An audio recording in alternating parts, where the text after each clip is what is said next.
রব্বি কারীম বলেন, মানুষকে আমি কেন দাঁড় করাবো জানোনি?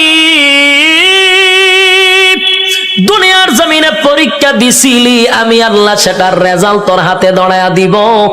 মানুষ গিয়া জমা হবে হাসরের মাঠে, কেউ পানি পান করবে, কেউ কলিজা পাটা পিপাসা লইয়া হাসরের মাঠে দাঁড়ায়া থাকবে।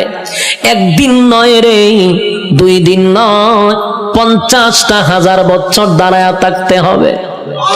সাধারণ কথা না, সাধারণ কথা না। পানির পিপাসায় জিহ্বা কুকুরের মতো বাহির হবে।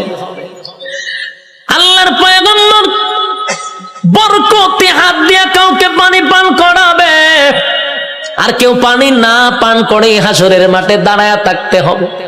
50,000 বছর বাড়ির কাছে না।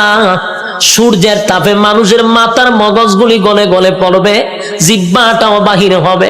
এই অবস্থায় যে কত হাজার বছর মানুষগুলি একটা সময় বিরক্ত হইয়া চিৎকার দিবে আর বলবে, মালিক রে, জান্নাতে দেও না হয় জাহান্নামেই দেও, হাসরের মাঠে আর ভালো লাগে না, সেখান থেকে আমাদেরকে সরায়া দাও।